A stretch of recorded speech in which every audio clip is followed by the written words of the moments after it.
फिर से आपका ओके बायोलॉजी में स्वागत है। इस वीडियो में हम पढ़ने वाले हैं जैव विकास के प्रमाण के बारे में।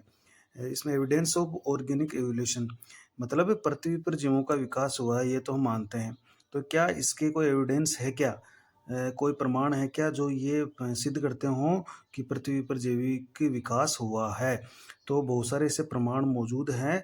तो इस वीडियो में और कुछ अगले वीडियो में हम इन प्रमाणों के बारे में, एविडेंस के बारे में बात करने वाले हैं। तो देखिए, पृथ्वी पर जीवों का विकास हुआ है, ये तो अभी तक हम पढ़ चुके हैं।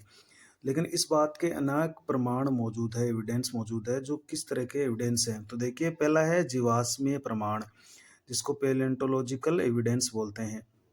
तो ये जीवाश्म क्या होते हैं? जीवों की अस्म यानी छाप, सुरक्षित रह जाना।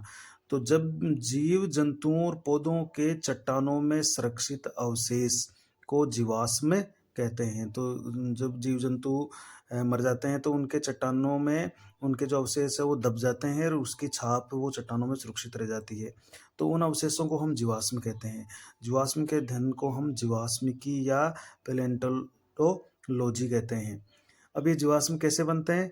देखिए, चट्टानें अवसाद या तलछट से बनी होती है, लगातार पदार्थों के जमने से। जब हम भूपृष्ठ पर लंबवत काट देखते हैं, यानी सीधी खड़ी काट देखें, तो पृथ्वी के लंबे इतिहास के दौरान एक तलछट पर दूसरे तलछट के निर्माण का संकेत देता है।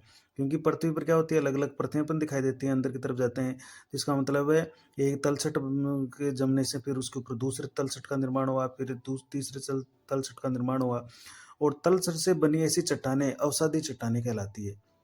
और इन्हीं चट्टानों में जीवाश्म पाए जाते हैं। क्योंकि जब तलछट जम रहा था, तलछट का निर्माण हो रहा था, तो उसमें कई जीव मर गए थे और उसमें वो जीवों का शरीर वो उसके अंदर चला गया था। तो उन चट्टानों में उन जीवों के शरीर की छाप वो सुरक्षित रह गई और उनके जीवाश्म बन गए। तो तलछट या अवसादी चट्टानों में ही जीवाश्म पाए जाते हैं। अब देखिए, जैसे जैसे अपन भूमि की गहराई में जाते हैं तो तलछटों अलग अलग तलछट या अवसादी चट्टानें का देखने को मिलती है। तो जो सबसे नीचे की तलछट है, इसका मतलब है उसका निर्माण सबसे पहले हुआ है, वो जीवाश्म सबसे पुराने हैं। तो भिन्न आयु की चट्टानों की तलछट में भिन्न भिन्न जीव रूप पाए जाते हैं, जो संभवतः विशेष तलछट के निर्माण के दौरान मरे थे। तो जब तलछट या अवसादी चट्टानें बन रही थी, उस दौरान वो जीव मर गए थे, तो उनका जीवाश्म उस चट्टान में रह गया। तो सबसे नीचे जो चट्टान पाई जाती है अवसादी चट्टान, उसमें अगर कोई जीवाश्म मिल रहा है तो हम ये मानेंगे कि उसका जो निर्माण था वो सबसे पहले हुआ था। कुछ जीवाश्म आधुनिक जीवों से मिलते जुलते हैं तथा कुछ जीवाश्म विलुप्त जीवों को भी प्रदर्शित करते हैं, जैसे डायनासोर है। तो डायनासोर के आज जीवाश्म मिले हैं।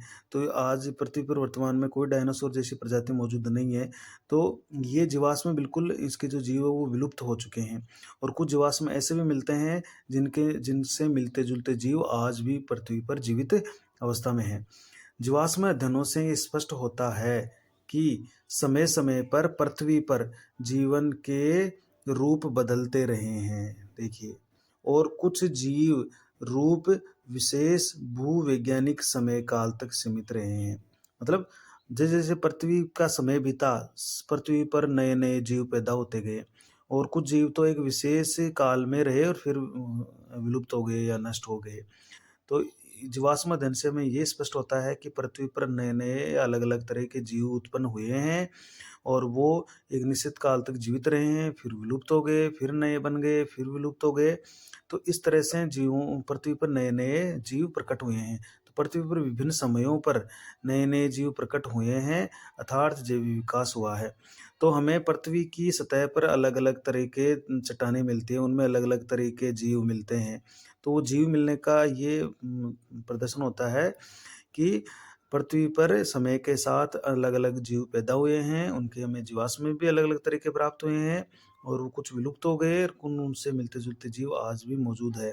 तो ये तो एक स्पष्ट होता है कि पृथ्वी पर जैविक विकास जरूर हुआ है। अब बात आती है कि ये जीवाश्म की जो गणना है, इसके आयु की गणना वो कैसे करेंगे? तो हम रेडियो एक्टिव तकनीक के द्वारा, विधि के द्वारा हम इसकी गणना करते हैं। देखिए, रेडियो एक्टिव विधि होती है अपने पास। तो इसमें कई सारी रेडियो एक्टिव टेक्निक है, उसके द्वारा हम जीवाश्म की आयु का पता लगाते हैं। तो जीवाश्म की सही आयु का ज्ञात करने के लिए उस चट्टान की आयु की गणना की जाती है। देखिए, तो चट्टान की आयु की गणना कर लेंगे तो हमें जीवाश्म की आयु की भी पता लग जाएगा, जिसमें जीवाश्म पाए जाते हैं। चट्टानों में रेडियोएक्टिव तत्व मौजूद होते हैं। देखिए, रेडियोएक्टिव तत्व, और ये जो तत्व होते हैं वो रेडियोएक्टिव क्षय के कारण, क्योंकि इससे विकिरण निकलती रहती है और इनका जो है वो इनका क्षय होता रहता है, तो ये क्षय के कारण अपने स्थायी तत्वों में बदलते रहते हैं। तो देखिए, रेडियोएक्टिव तत्व क्षय होकर अपने स्थायी तत्वों में बदलता रहता है। चट्टान में उपस्थित प्रत्येक रेडियोएक्टिव तत्व का एक निश्चित दर से होता है। देखिए, उसका जो क्षय काल है वो एक निश्चित होता है, निश्चित दर से उसका क्षय होता है। किसी रेडियोएक्टिव तत्व की जो आधी मात्रा होती है, यानी 1/2 के स्थायी तत्व में बदलने में लगा समय उसका अर्ध आयुकाल कहलाता है। मतलब प्रत्येक रेडियोएक्टिव तत्व की जो आधी मात्रा होती है वो जब स्थायी तत्व में बदल जाती है तो उसमें जो टाइम लगता है वो अर्ध आयुकाल कहलाता है।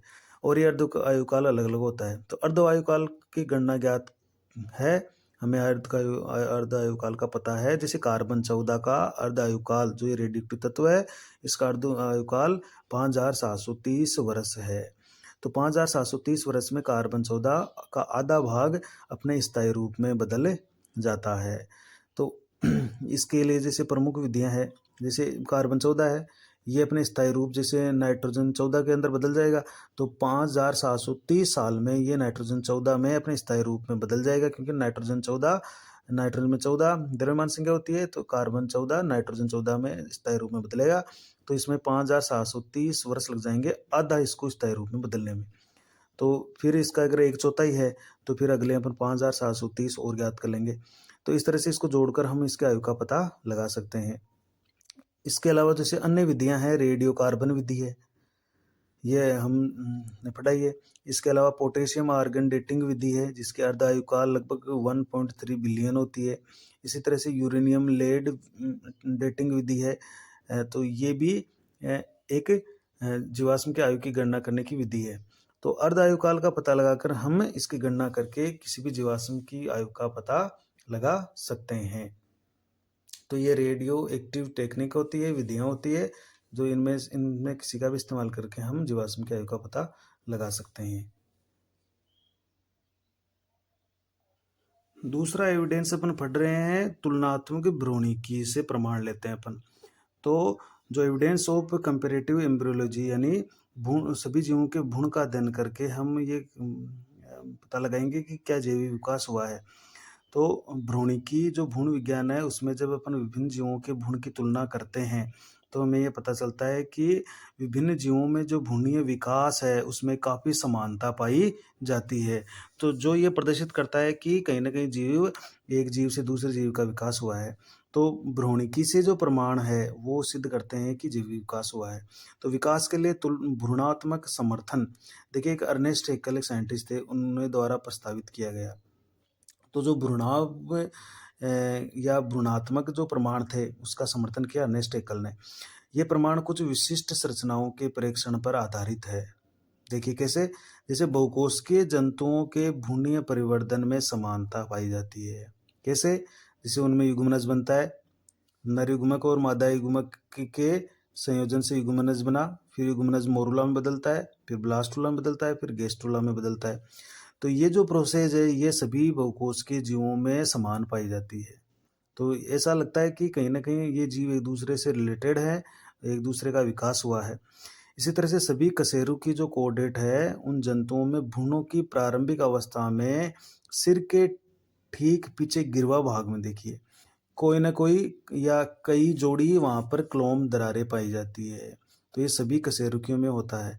तो इससे ये स्पष्ट होता है कि स्थलीय जंतुओं का विकास मछली जैसे पूर्वजों से हुआ है। तो क्लोम दरारों का पाया जाना ये सिद्ध करता है, क्योंकि कोडेट में जीवन की किसी न किसी अवस्था में, और मुख्यतः भ्रूण की अवस्था में गिरवा क्षेत्र में क्लोम दरारें होती है हमारे भ्रूणीय अवस्था में। तो जो ये सिद्ध करता है कि स्थलीय जंतुओं का विकास मछली जैसे पूर्वजों या जलीय प्राणियों से हुआ है।